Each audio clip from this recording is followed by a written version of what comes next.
Hello everybody, here's Roxie again. Today she's going to learn her very first command, probably the most important command that she's ever going to learn, and that is her name.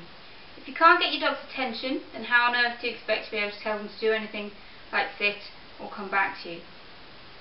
So it's one of the most important things that you can teach your dog, but you'd be surprised how many dogs don't actually know their name. You'd be surprised how many dogs think that their name is "what's this?" or "biscuits," or sometimes even the word "no." So when choosing a name for your dog, try and pick something that is going to be easy for people to say, and is going to be clear and doesn't sound like any other command. So it doesn't sound anything like "no" or doesn't sound anything like "sit," for example. And when you're going to teach your dog its name, have a little think about what name you're actually going to use, because many dogs actually have lots of different names. So she's known as Roxie, Rox, sometimes Princess Roxanne if she's looking quite pretty. And my other dog, she's called Jasmine, but she's also known as Jazz, Jazzy, Moo, Moo, and all sorts of variations.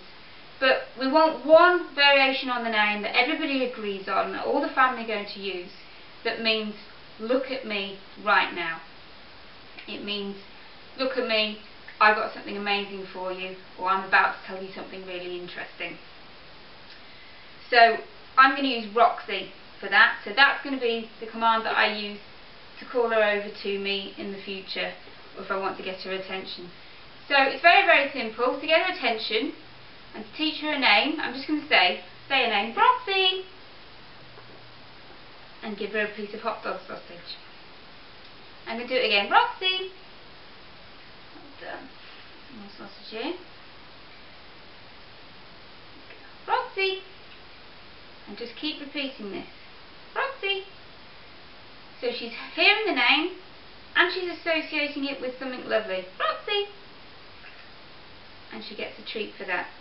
So practice this as much as you can. You can practice it while you're watching television. You have a little pot of treats beside you and you can say the name and throw a treat across the room in their direction. What you want is an instant response. So as soon as they hear that sound, they turn around and look at you because they're expecting something really good from it. Roxie. Roxie. And you get a bit of sausage on the floor that time. Keep it varied. If for whatever reason they don't respond, don't just keep repeating the name. So at the moment we're trying to teach them that one repetition of their name means turn and look at me. So if they don't turn and look at you, you just get your treat, put it right on the end of the nose, and bring their attention round towards you and then reward. But of course she doesn't want to demonstrate that right now because she's so into this hot dog sausage. Give it one more go. Roxie, good girl. See if she'll wander off. You can test it. Roxie, good girl. So she started to wander off then, turned her head the other way, and I said her name and she turned round immediately back towards me. Roxie, good girl. Fantastic. So she's definitely looking straight at me and straight at my treats. She's certainly responding to her name.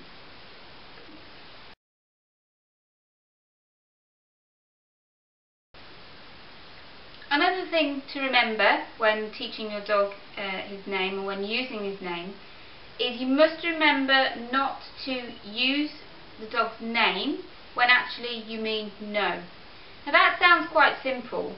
Of course we wouldn't want to say our dog's name when we really meant no, because then we'd be sort of putting a negative association to their name, which isn't what we want at all. We want their name always to be associated with something good, not being associated with when they're doing something wrong. And it sounds quite easy to do, but actually it's something that we sort of subconsciously do quite a lot. To get their attention when they're about to do something they shouldn't, we say their name, and try not to do that. Try to use a word such as no or which I'll talk about in another blog. Try and use a word such as that instead. Good girl. And this is particularly important if you have more than one dog, because if you have multiple dogs, this is when it becomes really easy to accidentally say the dog's name when you really mean no. So especially if you've got more than one dog, watch out for this.